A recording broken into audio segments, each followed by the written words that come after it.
Hello mga kasari, ayan madilim pa yung ating labas, ang haba ng gabi ngayon, 5:53 AM na pero madilim pa, pero usually talaga ang 5:53 AM maliwanag na yan.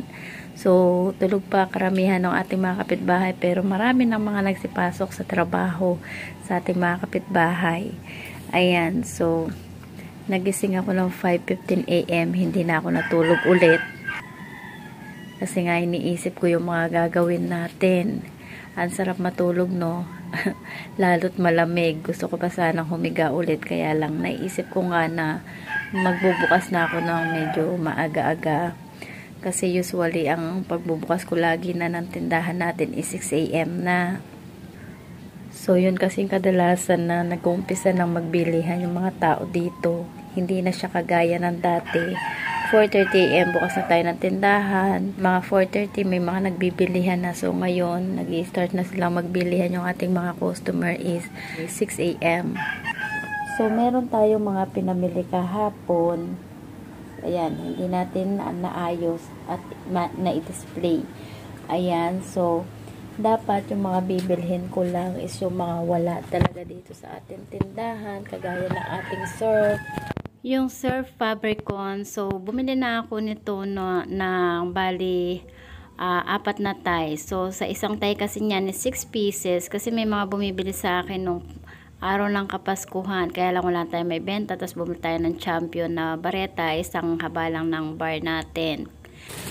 Tapos yung Milo natin, ayan, napansin ko na ito na hapon na kahapon. Pinabili ko lang yan sa anak kong bunso doon sa grocery sa palengke kasi nalimutan ko bumili kahapon sa suki ko ng grocery. Plus bilang paghahanda na rin ito sa New Year, bumili na rin ako nitong ating mga ibang flavor ng tang kagaya ng grapes, pero 3 pieces lang kasi baka sakali lang na may maghanap, pero wala talagang hindi talaga fast moving sa akin ng tang guys dito sa akin sa sari-sari store. Tapos bumili tayo ng ito yung tang orange. Tapos yung ating tang na pineapple flavor. Tapos yung ating tang na mango flavor. So bumili ako ng Mr. Gulaman 2 piraso. Yung ating buko flavor, pang personal ko naman itong gamit kasi wala naman naghahanap sa akin ng Mr. Gulaman. 2 yung akin binili. Yung isang kaha natin Marlboro Red. Ayan. Tapos meron tayong pansit canton dyan na orange. Yung sweet and spicy yata yung flavor. So, medyo natagalan na akong hindi na nagtinda niyan kasi yung mga huli kong tininda is na-expired siya. So, may mga naghahanap ulit kaya bumili ako ng konti lang. Siguro mga 8 pieces lang yan. 2, 4, 6, 8 pieces. Tapos yung Lucky Me beef natin, 5 pieces lang yan.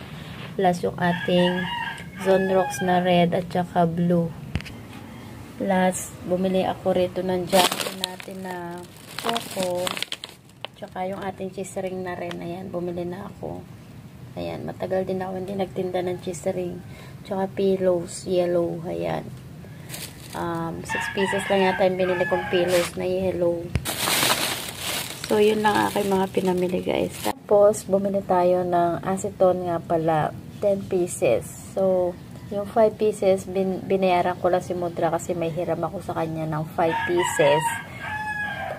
Pagka meron kasing mga wala na dito sa akin tindahan, humihiram-hiram ako sa mama ko pag hindi ko pa talaga maharap na bumili kasi baka may maghanap, sayang din yung benta. So, ayan mga kasari, umpisahan na natin yung pag-display natin ng mga pinamili natin kahapon habang wala pa tayong customer.